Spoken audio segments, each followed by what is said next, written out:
시편 19편의 말씀을 통해 추수의 계절, 가을의 문턱에 들어선 자리에서 하나님을 향해 우리가 어떤 기도를 드려야 할 것인지 새로이 깨달음을 얻고자 합니다.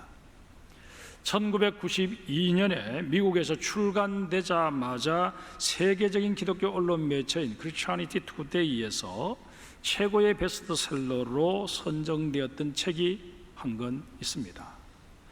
바로 리차드 포스트가 쓴 기도라는 책입니다. 한국에서도 번역본이 30쇄를 돌파할 정도였습니다.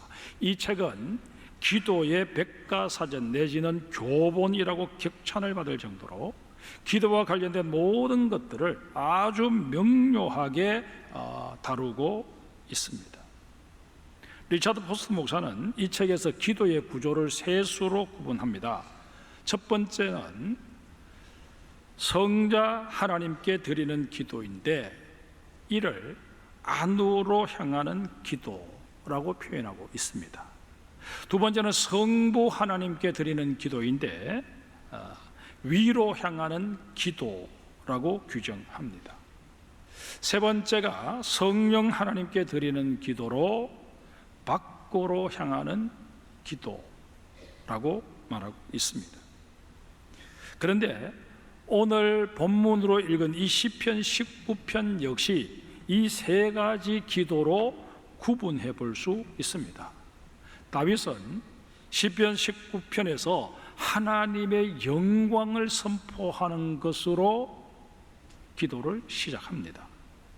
하나님의 영광을 높이는 또 드러내는 이런 기도를 일컬어 그 성격상 위로 향하는 기도다, 그렇게 말합니다. 1절부터 6절까지 현대인의 성경으로 제가 읽어드리겠습니다. 하늘이 하나님의 영광을 선포하고 창공이 그의 놀라운 솜씨를 나타내는구나. 낮이 이 사실을 낮에게 말하고 밤도 이 사실을 밤에게 전하니 언어가 없고 들리는 소리도 없으나 그 전하는 소리가 온 세상에 퍼지고 그 전하는 말이 땅끝까지 미쳤다. 하나님이 해를 위해 하늘에 집을 지으셨구나. 해가 신방에서 나오는 신랑처럼 아침에 살며시 나와 달리기를 좋아하는 운동선수처럼 하늘 이 끝에서 저 끝까지 주행하니 그 열기에서 숨을 수 있는 자는 하나도 없다. 1절에서 언급한 하늘, 샤마임과 궁창, 라키아는 우리가 늘 일상생활 속에서 바라보는 일반적인 하늘을 말하는 게 아닙니다. 하나님이 지으신 모든 우주 만물을 총칭하는 그런 의미로 쓰여진 단어입니다. 하나님께서 우주 만물을 지으신 목적이 하나님의 영광을 드러내기 위함이고 선포하기 위함이라고 다윗은 밝힙니다. 그런가 하면 본문에서 선포하다로 번역된 히브리어가 사파르인데 자세히 말하다라는 뜻을 지닌 단어입니다.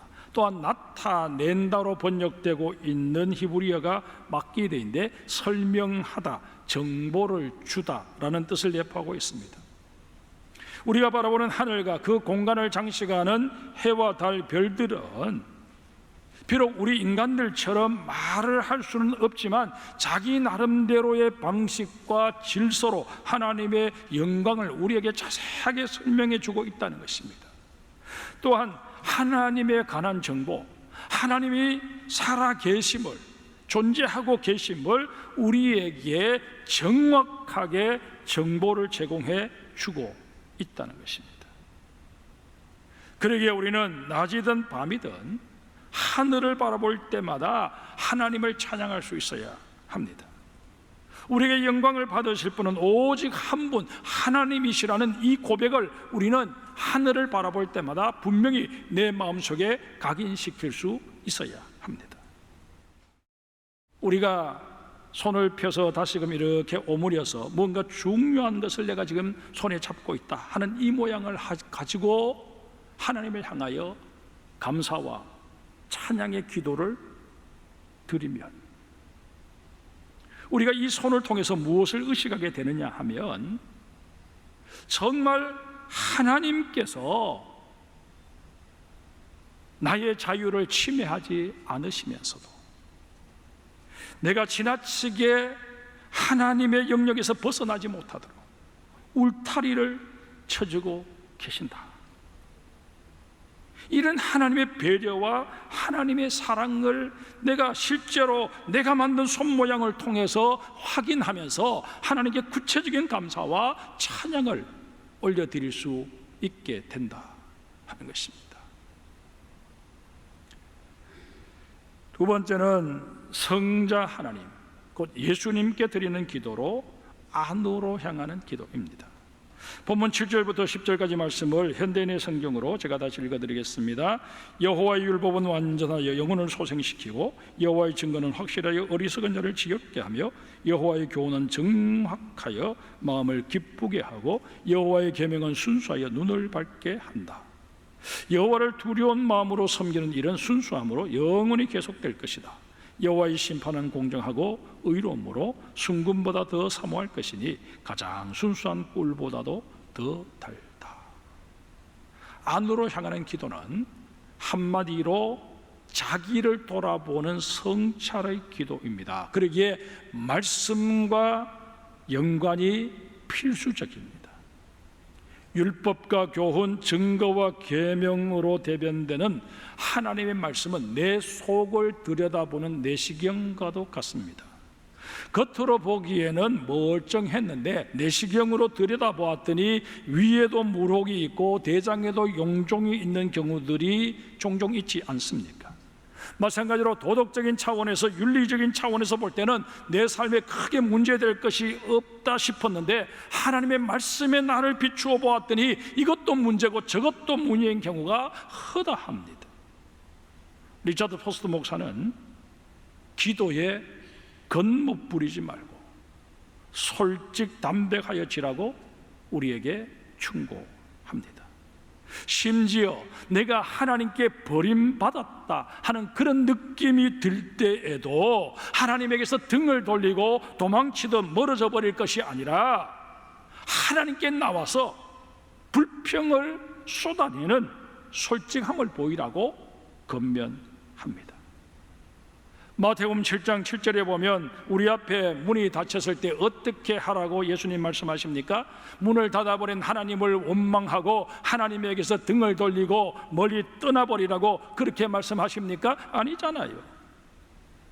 열어주실 때까지 마치 때를 쓰듯 두드리라고 그렇게 가르쳐 주십니다. 우리가 그 어떤 경우에도 기도하는 일을 멈추지 않는다는 것은 하나님이 살아계심을 내가 인정하는 것 아니겠습니까? 하나님의 살아계심을 인정하지 못한다면 내 기도는 계속 이어질 수 없을 것입니다. 헛된 일이라고 그렇게 여겨지는데 어떻게 그 헛된 일을 계속할 수 있겠습니까? 여러분과 제가 기도의 방법이 틀리고 기도의 내용이 엉터리라고 할지라도 기도한다는 것 자체는 하나님을 인정한다는 얘기입니다. 내가 하나님을 인정하기만 하면 좋으신 하나님, 내 인생의 중보자 되시는 예수님을 동원하셔서 나를 성찰의 자리로 이끌어 가십니다. 이제까지